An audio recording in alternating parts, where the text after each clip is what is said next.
Hi everyone, welcome back to Edgewise Hobbies. We're going to talk today about smoothing out your models. I got this character named Bob-omb from Super Mario Bros. 2 on Nintendo. I will leave a link down below of where I got him. Before we go into detail, a fair warning, please do this in a well-ventilated area. Do this well supervised. Also, make sure you're wearing a mask because you don't want particles to get into your lungs. This is going to be a messy project. You only want to do this on models that don't have fine details on them. If they do, you're going to wind up destroying them and it's not going to look very good.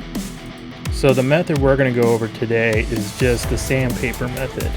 So the different kinds of sandpapers you're going to need is a 60 count, a 120 count, and a 220.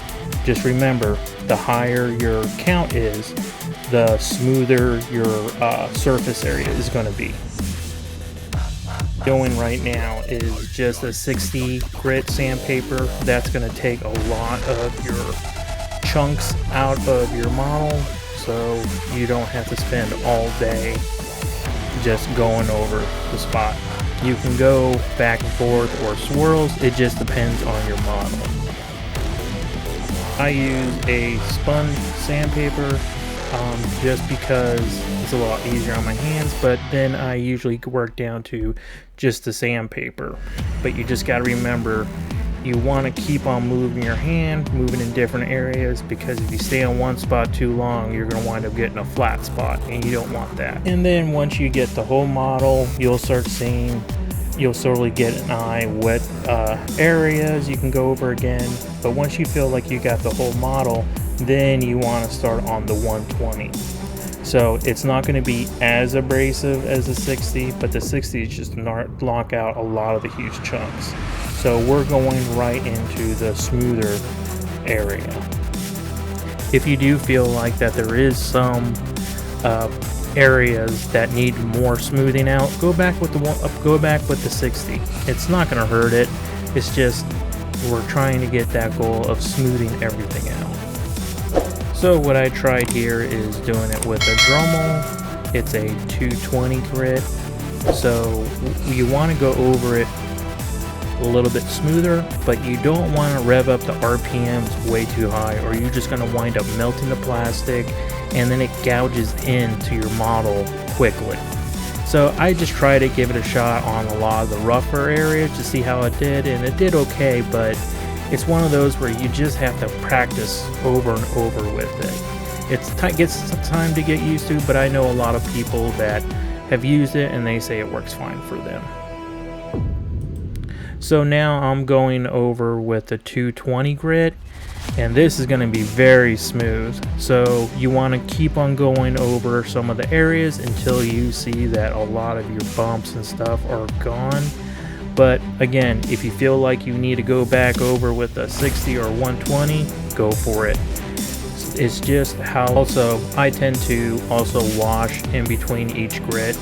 So just to make sure that a lot of, because it will leave some sand grit left over. So I usually wash it off with just some water, wipe it off with a towel, dry it, and then go back to sanding if you wind up going in between grits.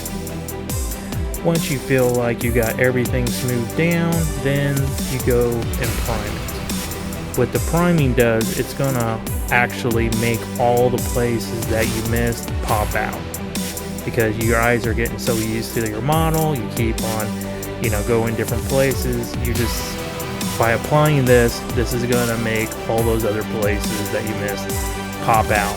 So I highly recommend doing this.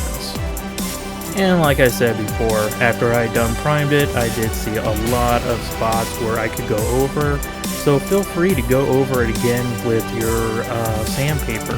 Just keep on getting all those areas, and sometimes you may repeat this process 2 or 3 times. So feel free to do it. The only downside with this is that it will gunk up your sandpaper. So as you can see, I pretty much re-sanded the whole model. It took quite a bit of time, but I think it was worth it. Like, this guy turned out really good. It's smooth. I think we could probably gone a little bit smoother, but again, it takes a lot of time even to get to this area. So I'm very happy with the project. So I did prime it and put on about 2 more coats of prime on it. Let it dry for about 24 hours, and now we are ready to paint. Well, that should do it, everyone. Stay tuned for the next video where I'm going to paint this, and we're going to try to get that nice and shiny to get that nice glow off of it. If you like this content, please like and subscribe because we're going to keep this channel going. Thank you for watching. Bye.